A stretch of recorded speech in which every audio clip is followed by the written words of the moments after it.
Success party ಇಡೀ cinema ಟೀಮ್ಗೆ ಸಂಕಷ್ಟ ತಂದಿತ್ತು. ಓವರ್ ಟೈಮ್ ಪಾರ್ಟಿ ಮಾಡಿದ್ರು ಅಂತ ನಟ ದರ್ಶನ್ ಸೇರಿ 8 ಸ್ಟಾರ್ಗಳಿಗೆ ನೋಟಿಸ್ ನೀಡಿದ್ರು. ಕಾಟೇರ ಸಿನಿಮಾ ವಿಚಾರಕ್ಕೆ ದುಬೈಗೆ ಹೋಗಿ ಬಂದಿದ್ದ 8 ಸ್ಟಾರ್ಗಳು ಇಂದು ಠಾಣೆಗೆ ಬಂದು ವಿಚಾರಣೆಯನ್ನ ಎದುರಿಸಿದ್ರು. 1 ಗಂಟೆ ಠಾಣೆಯಲ್ಲಿ ವಿಚಾರಣೆ ಎದುರಿಸಿದ ದರ್ಶನ್ ಅಂಡ್ ತಂಡ. ಜೆಟ್ಲಾಗ್ನಲ್ಲಿ ಜನವರಿ 3ನೇ ತಾರೀಕು ಕಾಟೇರ ಸಿನಿಮಾ ತಂಡ ಸಕ್ಸಸ್ ಪಾರ್ಟಿ ಮಾಡಿತ್ತು.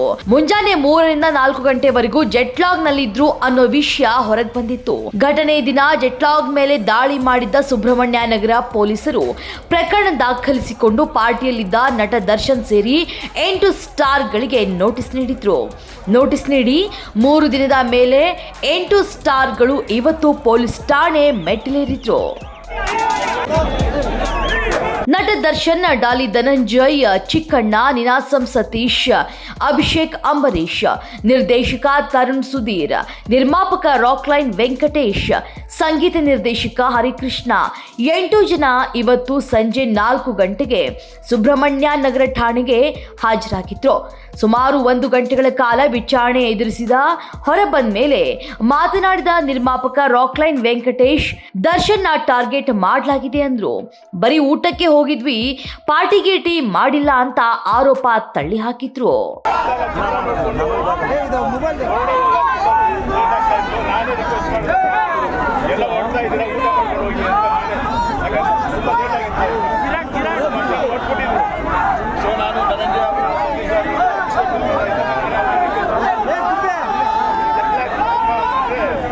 ಇನ್ನು ಇದೇ ವೇಳೆ ದರ್ಶನ್ ರನ್ನ ಪ್ರಶ್ನೆ ಕೇಳಿದ್ರೆ ಆನ್ಸರ್ ಮಾಡದೆ ಹೋದ್ರು.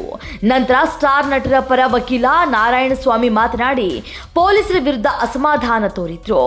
ದರ್ಶನ್ ರನ್ನ ಟಾರ್ಗೆಟ್ ಮಾಡಲಾಗಿದೆ, ಇವರೆಲ್ಲ ಊಟಕ್ಕೆ ಹೋಗಿದ್ದು, ಗ್ರಾಹಕರಿಗೆ ನೋಟಿಸ್ ಕೊಡೋ ಹಾಗಿಲ್ಲ, ಇದು ಕಾನೂನು ವಿರುದ್ಧದ ನೋಟಿಸ್ ಅಂತ ಅಸಮಾಧಾನ ಹೊರಹಾಕಿದ್ರು. ಇದು ಕಾಟೇರ ಚಿತ್ರತಂಡದ ವರ್ಷನ್ ಆದ್ರೆ ಪೊಲೀಸ್ ವರ್ಷನ್ ಇನ್ನೂ ಬಾಕಿ ಇದೆ. ಸದ್ಯ CRPC 161 ಅಡಿ ವಿಚಾರಣೆ ನಡೆಸಿ ಹೇಳಿಕೆ ದಾಖಲಿಸಿಕೊಂಡಿದ್ದಾರೆ. ಅಲ್ಲಿ ನಿಜವಾಗ್ಲೂ ಏನಾಗಿದೆ, ಅರ್ಧ ರಾತ್ರಿಯಲ್ಲಿ ಕಾಟೇರ ಟೀಮ್ ಬರೀ ಊಟ ಮಾಡಿತ್ತಾ ಅಥವಾ ಎಣ್ಣೆ ಪಾರ್ಟಿ ಮಾಡಿತ್ತಾ, ಕಾನೂನು ನಿಯಮ ಮೀರಿದ್ರಾ ಅನ್ನೋದು ತನಿಖೆ ನಂತರವೇ ಗೊತ್ತಾಗಬೇಕಿದೆ.